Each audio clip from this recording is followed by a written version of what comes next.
Alors bonjour à tous, on va corriger le cas Lecomte qui est un cas extrêmement complet et pas facile du tout. Alors on va prendre point par point. Le point numéro 1, il s'agissait du salaire de Madame Lecomte qui est expert comptable salarié. On ne nous donnait pas d'indication quant à ses frais professionnels, on était donc obligé de pratiquer les 10%.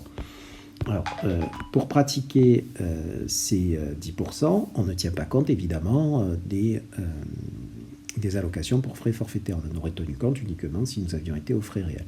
Donc 10%, voilà, là on a résolu le cas numéro 1.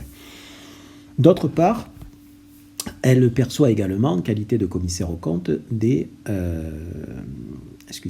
BNC à hauteur de 25 600 €, et ces BNC ont été calculés déjà. Donc il s'agit de les intégrer à notre déclaration d'impôt sur le revenu. Elle est adhérente à un CGA, donc pas de majoration des 25%, c'est la moindre des choses. On vient de résoudre la deuxième partie. Alors pour ça, on reporte à la fin, c'est-à-dire elle a fait une plus-value, c'est une plus-value professionnelle dans le cadre des BIC, mais dans le cadre des BNC, pardon, comme les BNC sont imposés à l'IR, c'est une value professionnelle qui va être imposée à l'IR à un taux de 12,8 plus 17,2 de CSG-CRDS, mais ce n'est pas à ce moment-là. C'est à la fin, quand on les imposera, nous reviendrons plus tard.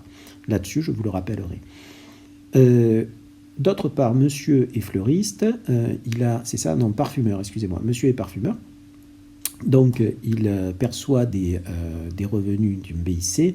Alors il y a une erreur là dans le corrigé de 47 032 €. 47 032 €, pardon, et comme un idiot, il n'adhère pas à un CGA, donc on va majorer son BIC de 125%, chose qui n'arrive jamais dans la pratique, mais c'est un cas d'école pour voir si vous aviez compris l'astuce. Enfin, je vais faire plusieurs vidéos parce qu'autrement, ça ne passe pas dans le logiciel. Donc enfin, cas numéro 4, le salaire des enfants. On a des enfants, Liam qui est rattaché au foyer fiscal de ses parents, et c'est un étudiant, il perçoit des salaires. Il perçoit 4 700 € de salaire. C'est exonéré jusqu'à concurrence de 3 SMIC. Pour l'année en question, les 3 SMIC sont de 4 495 €, donc 205 € imposés.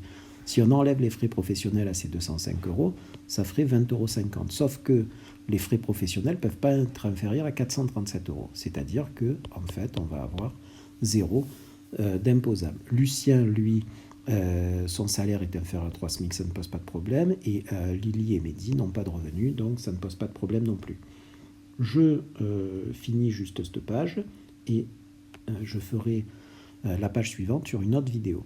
Concernant les RCM, là il y a un piège. Les RCM, je vous rappelle que le régime de droit commun, c'est le PFU, mais qu'on peut opter pour le barème. C'est ce qui se passe ici, l'option pour le barème, ce qui n'est pas forcément très futé. Mais l'option pour le barème, ce qui se passe, c'est qu'on va lui distribuer des dividendes, que l'entreprise qui distribue les dividendes prélève le PFU, donc ça aurait été bien s'ils étaient au PFU, donc, sauf que là ils le prélèvent, mais ils vont payer de l'impôt sur le dividende brut, c'est-à-dire avant PFU. Et le PFU, en fait, sera un genre de crédit d'impôt qu'ils déduiront de l'impôt final, puisqu'on leur a prélevé pour rien, vu qu'ils ont opté pour un autre système que le PFU. Mais d'abord, il faut retrouver le montant brut.